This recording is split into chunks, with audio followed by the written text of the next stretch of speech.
हमारे YouTube channel के कुछ मेंबर्स ने एक सवाल किया था कि स और श को लेकर उन्हें बड़ी समस्या है क्योंकि अक्सर हम देखते हैं कि भारत के कुछ राज्य, कुछ इलाके ऐसे हैं जहां पर इसके उच्चारण को लेकर बड़ी समस्या है।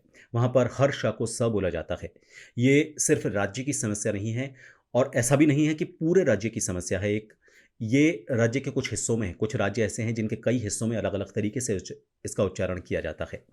तो इसको उच्चारण करने को लेकर उनकी प्रैक्टिस ही नहीं है क्योंकि उनकी जो शुरुआत से आदत है, जो बचपन से पढ़ते आए हैं, उन्हें जिन्होंने पढ़ाया है, जिस स्कूल में वो पढ़े हैं, जहाँ पर वो रहते हैं, उस सोसाइटी में इसको इसी तरह से इसका उच्चारण किया जाता है। तो स और श को लेकर जो कन्फ्यूजन है, उसको दूर करने के लिए मैं ख़ास टिप्स का ये वीडियो बना रहा हूँ। इस वीडियो में मैं आपको बताऊँगा कि पहले तो आप ये पहचानें कि स और श दोनों दिखते कैसे हैं।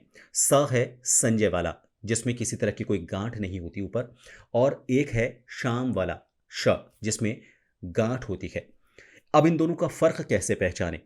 बहुत सिंपल सी प्रैक्टिस आपको बताने वाला हूँ, इसके लिए आप उस प्रैक्टिस को आप कभी भी, कहीं भी कर सकते हैं।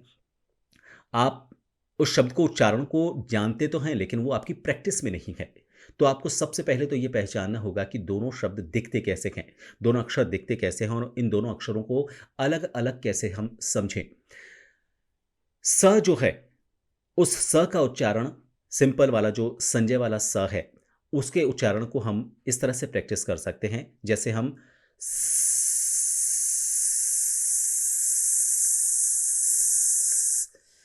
अ, थोड़ा-सा आपको फ़नी लग सकता है, लेकिन आप देखें कि जब छोटे बच्चे होते हैं, उनको बहुत छोटे बच्चे जो समझ में नहीं आता जिनको, उनको उनकी माएँ किस तरह से सुसु करवाने के लिए, कभी यूरिन करवाने के लिए लेकर जाती हैं, तो उनको इस तरह की साउंड करती हैं वो, ये स है।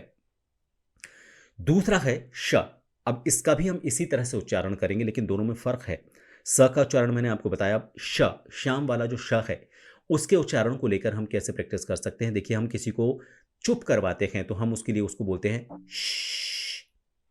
हम उसको इस तरह से नहीं कहते, हम उसको बोलते हैं श्श। आप देखें, जीभ की जो पोज़ीशनिंग है और जो हवा हमारे मुँह से निकलती है, जीभ के किस हिस्से को टच करते हुए निकलती है और जीभ का कौन-सा हिस्सा इन दोनों अक्षरों के उच्चारण में कहाँ पर टच हो रहा है, उसको हमें पहचानना है। स, श, स, श, स, श। पहले आप अलग-अलग इसका उच्चारण करें, फिर उसके बाद इस दोनों का एक साथ उच्चारण करें। स, श, स, श, स, श, स, श, स, श, स, श। ठीक है? तीसरा आपको ये प्रैक्टिस करनी है कि अब आपको ऐसे शब्दों की सूची बनानी है जिसमें ये दोनों अक्षर आते हों। जैसे सुशील, सशक्त, सश्रम, ऐसे शब्दों की सूची बनाएँ और उसमें स को बोलने में ज़्यादा लोगों को दिक्कत नहीं होती, श को बोलने में ज़्यादा दिक्कत होती है। तो ऐसे में श के नीचे वो हल्की-सी लाइन खींच लें, अंडरलाइन उसको कर लें, उस अक्षर को सिर्फ़।